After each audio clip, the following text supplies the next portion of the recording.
Hello and welcome to Financial Fridays with Dawn. So today's topic I want to talk to you about is why going to cash could be the worst thing you could do for your portfolio.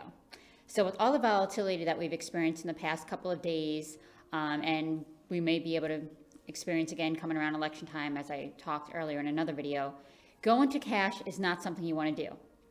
So, and the reason for that is because, first of all, you can't time the market.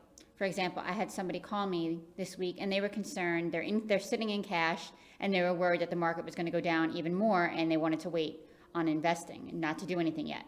And as you can see, just a day later, it's up. And my thing was, it doesn't matter when you invest because time in the market is more important than trying to time the market, which nobody could time the market.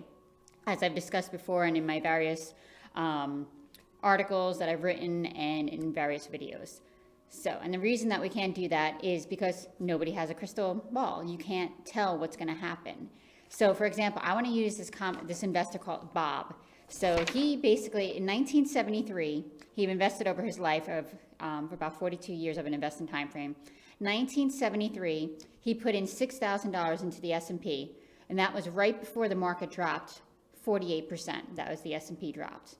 So then he freaked out, but he stayed invested. He didn't take any money out. He stayed the course.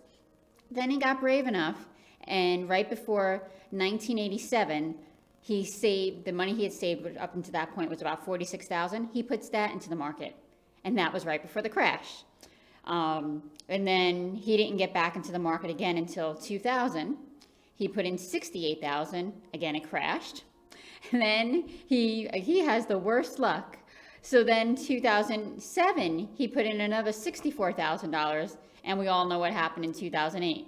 But you might not know this. So that's a 42-year time horizon. He invested $184,000, and in that time, it turned into $1.6 million for a total return of about 9%, and his profit was $980,000. And do you know why that happened? Because he didn't leave the market. He did not go to cash. He just stayed. And he just had the worst luck and got into the market at the worst possible time. So this goes to show my point of it doesn't matter. You can't just wait for the bottom because nobody really knows when the bottom is.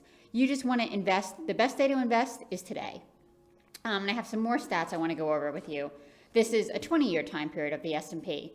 So let's say an investor got in on the best days, meaning the market low, and he put $10,000 in every year for those 20 years.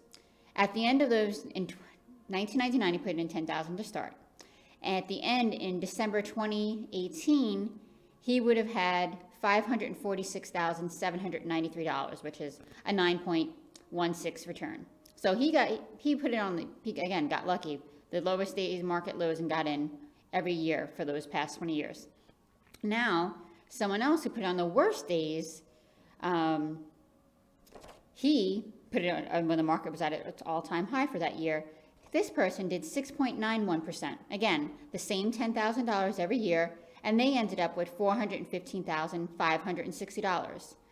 And again, the reason why they experienced this is because they didn't move to cash when all those things happened. The 2001 tech bubble, 2007, 2008, they stayed invested. And that's what I want to drive home. And hopefully I am reaching that point with you because you don't want to go to cash. You may be hearing your friends at work saying, oh, I moved my money to cash here and I got in at this one. Well, again, that's luck. And luck is not a long-term strategy.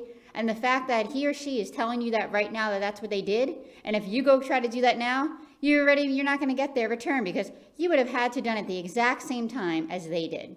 And again, this is not the way to go about investing for your long term, especially if you're going to be retiring in the next 10, 15 years.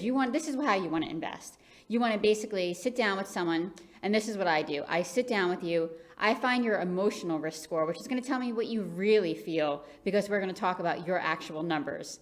And then we're going to build a portfolio to that. And then the biggest part of where I earn my fee is going to be because I'm not going to let you run to cash. You could call me every single day and I'll sit there and hold your hand, give you that financial peace of mind because really what you want is you want to reach your financial goals. And that's what I'm here to help you do. I'm going to help you reach those financial goals because I'm going to help you take the emotions out of investing so you don't have to do it on your own. And as I said this before, working with someone like myself or any other certified financial planner or financial advisor who is a fiduciary, we actually could add 3% to your bottom line. Basically, because we're not going to let you go to cash. We're going to have you in a portfolio based on your actual risk score and your time horizon. So that way, you'll more than make up for our fee, which is nominal compared to what you would lose by investing on your own. And many of investors have had negative returns. In fact, when the S&P in the market has had positive returns for the year. And in fact, another little tip I wrote down here I wanted to let you know is that over the past 91 years, the S&P 500, every year, it's up and it's down. And each year, so that's about 27% of those years had negative results in a one year time frame.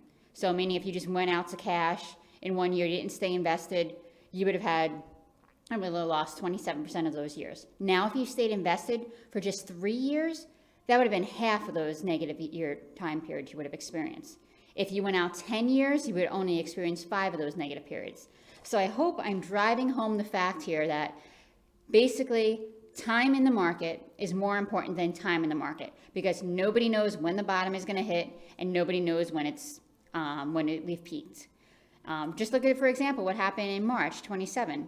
The market, boom, we were at the low point, but no one knew that that was the low point. And then the recovery, that was a pretty quick recovery, came back, and people who stayed invested didn't miss out. But the people who went to cash, they didn't know when to get back in. And most likely when they did get back in isn't when it came back. So they missed all that gain.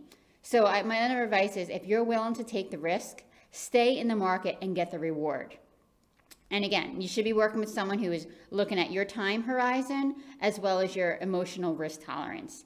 So if there is people out there who are sitting on the sidelines right now and you're scared and you want to have someone help you so you can reach your financial goals with peace of mind, please give me a call at 215-660-0288, or you could click on the link below and schedule a free consultation with me. Thank you and have a great day.